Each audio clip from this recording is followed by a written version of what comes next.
Gini bang, ayatnya mengatakan begini ya. Ayatnya mengatakan begini ya. Wa qaulihim inna qatalnal masiha, nggak langsung Isa, tapi setelah kata membun Allah menggunakan diksi al-masih. Inna qatalnal masiha Isa ibnu Maryam Rasul Allah. Mereka berkata, mengklaim, kami telah berhasil membun. Siapa mereka ini? Bani Israel yang menolaknya. 2 ayat di Quran. Wa rasulan ila Bani Israel. Ya Bani Israel, inni rasulullahi ilaikum. Berarti Bani Israel yang kufur terhadap Isa ingin menghabisinya. Dan mereka telah berkata, kami telah berhasil membun. Karena mereka telah berkata bentuknya fi'il madi atau past tense, maka peristiwa itu sudah terjadi di depan mata mereka sendiri. Betul nggak bang? Misal Pak Sukaryadi itu telah mengklaim telah berhasil menabrak kucing. Peristiwa menabrak kucingnya itu sudah terjadi nggak di depan mata Pak Sukaryadi? Pasti sudah toh? Iya, lanjut. Kita lanjut. Ya. Kami telah berhasil menghabisi Isa. Sebelumnya bukan Isa dulu bang, Al-Masih Isa. Nah, mereka paham tidak kalau Isa ini Al-Masih yang ingin membunuhnya? Paham dong. Sesungguhnya mereka mengklaim sesungguhnya kami telah berhasil membunuh Al-Masih Isa putra Maryam. Betul? Betul bang? Ya, betul. Oke. Ya. Artinya mereka taunya Isa ini Al-Masih dari mana? Pasti dari mulut Isa kan? Ya. Apakah Isa langsung mengatakan kepada mereka yang ingin membunuhnya, atau Isa mengatakan kepada orang lain? Orang lain itu mengatakan kepada yang ingin membunuhnya, betul? Tapi yang pasti Isa sudah mengaku sebagai Al-Masih. Kan begitu? Ya. Pertanyaan saya, kenapa saat Isa mengaku Al-Masih mereka ingin membunuhnya? Ada di ayat sebelumnya bang. Bikufrihim, dengan kekafiran mereka. Mereka menuduh dengan tuduhan yang sangat besar kepada Maryam. Apa tuduhan mereka bang?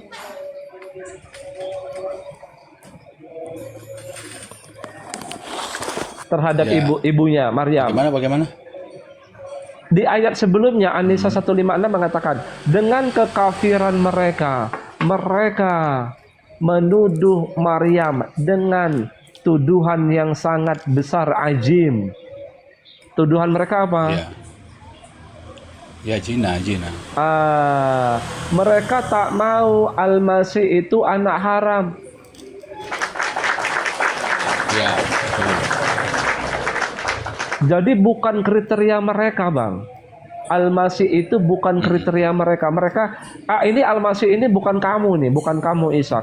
Kau tuh nggak masuk kriteria Al-Masih. Kau anak haram. Bukan kamu yang Al-Masih yang kami tunggu. Betul? Betul. Tapi itu puncaknya bang. Sebenarnya sudah ada konflik sebelumnya. Atau pertanyaan saya begini, Al-Masih ini kenapa? Ada apa dengan Al-Masih ini? Itu puncaknya bang. Konflik puncaknya dia mengaku Al-Masih. Konflik puncaknya salah satunya mereka tak terima Al-Masih anak haram. Tapi yang paling penting itu bukan itu bang. Iya. Yang paling penting, kenapa mereka itu ingin menghabisi Isa? Selain Isa mengaku sebagai Al-Masih, mereka tak terima Al-Masih anak haram. Menurut mereka yang paling penting Al-Masih itu adalah setara dengan Allah. Tuhan, ya. Betul. Ibaratnya dia ngomong gini bang, aku ilahi. Ya. Itu bang, mereka nggak terima. Dari mana saya tahu ilahi? Dari Quran. Kenapa? Dalam Al-Quran Ali Imran ayat 50, Isa mengatakan, wa musaddiqan lima baina yadayya minat taurat wa liuhilla lakum ba'dalladzi hurrima alaikum.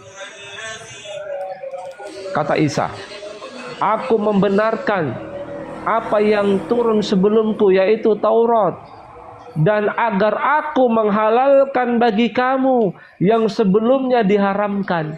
Berarti diharamkan Taurat. Menurut Taurat haram, dihalalkan sama dia. Apakah nggak kebakaran jenggot itu Bani Israel? Apa-apaan ini orang kan begitu. Betul nggak bang? Ya. Sementara yang bisa merubah hukum hanya Allah, yang merubah syariat hanya Allah. Nabi Muhammad aja nggak boleh. Dalam ayat lain Allah mengatakan di Quran, wahai Nabi Muhammad, mengapa engkau mengharamkan apa yang aku halalkan untukmu? Mengapa engkau mengharamkan apa yang aku halalkan untukmu? Kata Allah, ditegur Nabi Muhammad. Artinya sekelas Nabi Muhammad tak dapat merubah syariat haram halal. Betul nggak bang? Ya. Di dalam surat Al-Baqarah ayat 106, ayat yang kami jadikan lupa, kami ganti dengan yang serupa atau ya dengan yang lebih baik. Karena hanya Allah yang berhak melakukan itu, yang merubah syariat, merubah hukum haram halal. Tadinya haram jadi halal, yang tadinya halal jadi menjadi haram. Itu hanya Allah yang dapat melakukannya. Setuju? Ya. Menurut Al-Baqarah ayat 106. Tapi Isa dapat melakukan itu dengan izin Allah tentunya. Ya. Itu bukti keilahiannya bang.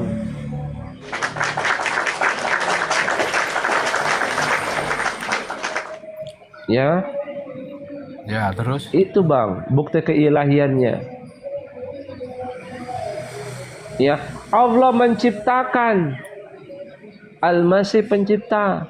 Pencipta apa? Menciptakan burung dari tanah.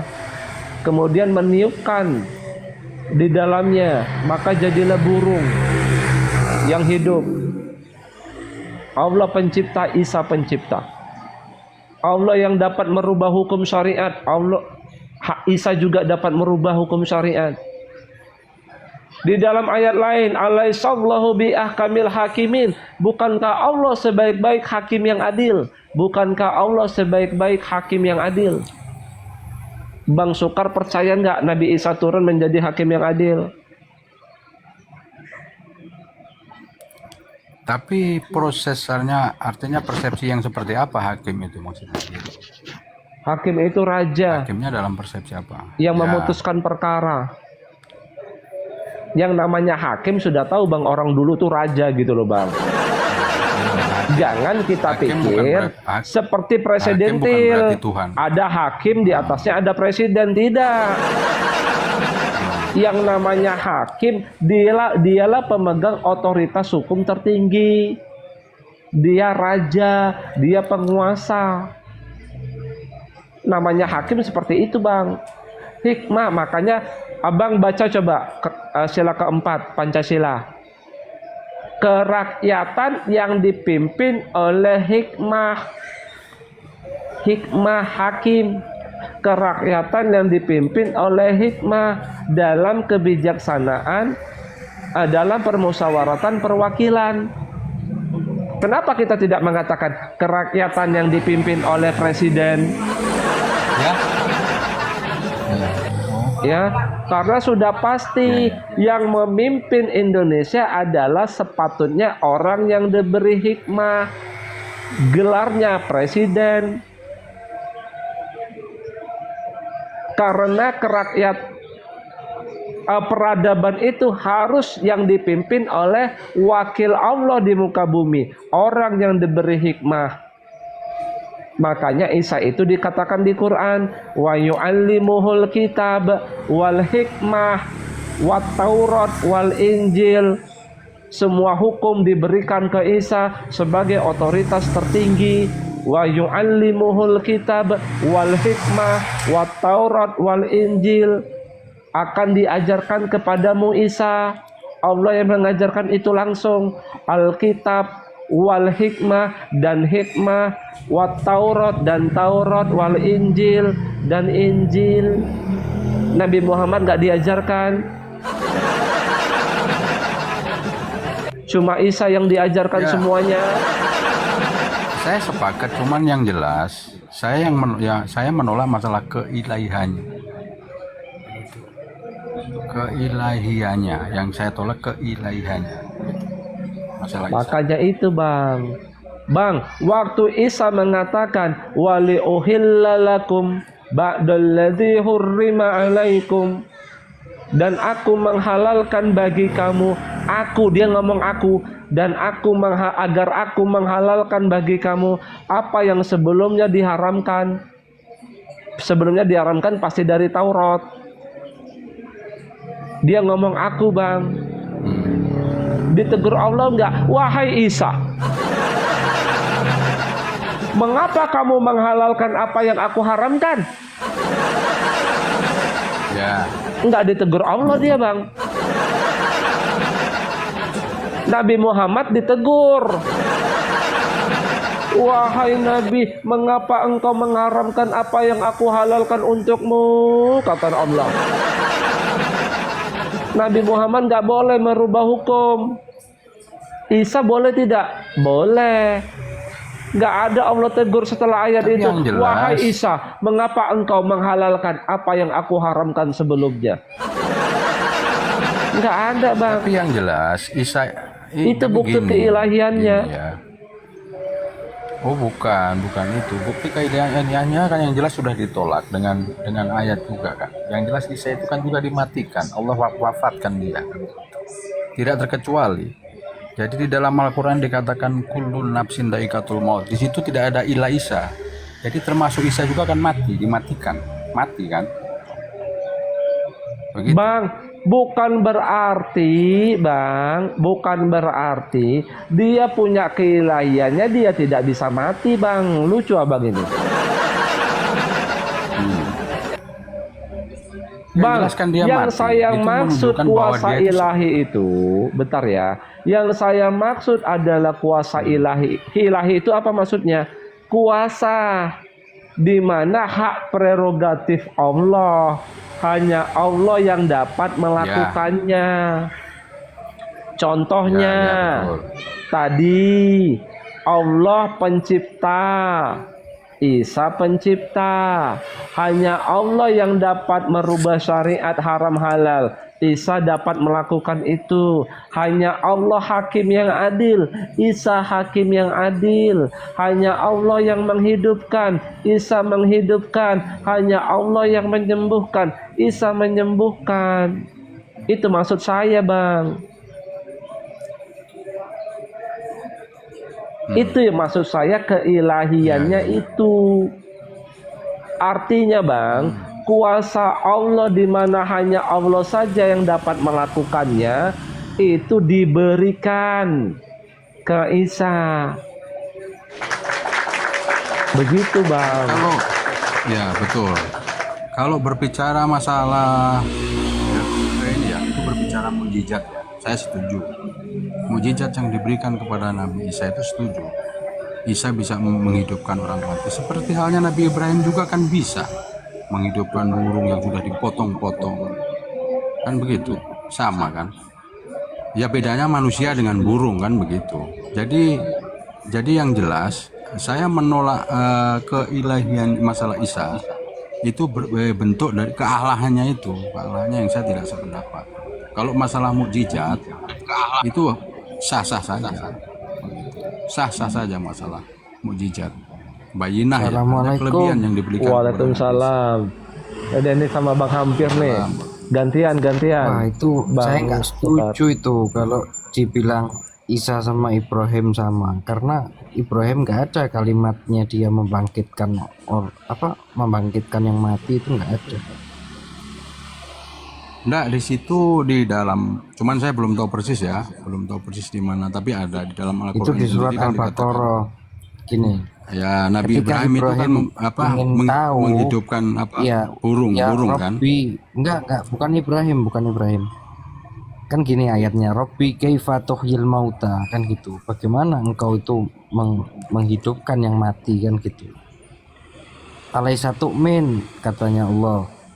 Bukan Ayat seperti berapa, itu, Bang kata Hampir? Ibrahim. Bukan itu ayat berapa saya lupa itu. Bal limutmain qalbi, katanya, untuk menguatkan pikiranku, rasionalnya itu di mana, kan gitu. Akhirnya disuruh ambil burung, disuruh potong-potong, ya narasinya kurang lebih gitulah. Kemudian Allah yang yuhyi itu Allah di situ, bukan Ibrahim yang yuhyi. Tapi kalau Nabi Isa, aku pakainya gitu loh, itu perbedaan. Oh, jadi saat Ibrahim itu Nggak salah. Allah itu yang menjadikan burung yang tercacah-cacah itu jadi satu ya? Iya, bukan Ibrahim, Bukan Ibrahimnya. beda. Kalau di ini aku, dia ngomong aku Isa ini kan? Bener, aku. Coba kita Al-Baqarah 260 itu. Al-Baqarah 260. yang mana? Yang cerita burung dicacah-cacah tadi? Sebenarnya Ya Iya, Ibrahim, Al-Baqarah 260.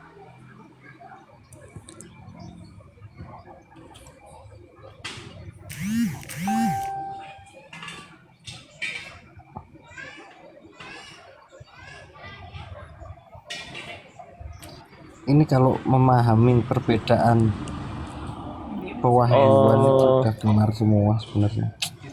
Iya nih Bang Hampir. Maka ambillah 4 dari burung. Itu kan? Summa ja'al ala kulli jabalin minhunna.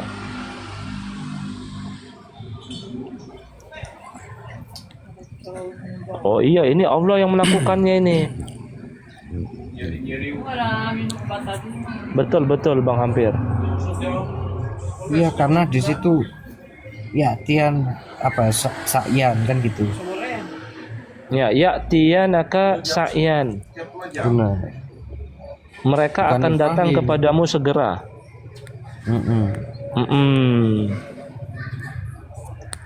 Wa'lam annallaha azizun hakim, dan ketahuilah bahwa Allah Maha Perkasa, Maha Bijaksana. Dan di situ itu kan rasionalitas tuh Bang Bro. Bagaimana menghidupkan yang mati itu kan mau dilihat kan gitu. Katanya Allah kan awalam tu'min kan gitu. Kok nggak percaya? Bala walakin liyut ma'inna kolbi, untuk menenangkan yang sering disebut hati kan. Padahal itu akal. Kolbun itu otak rasional. Kalau nggak dilihat nggak Nggak mantap. percaya ibaratnya gitu ya. Iya, nggak mantap lah. Oh iya.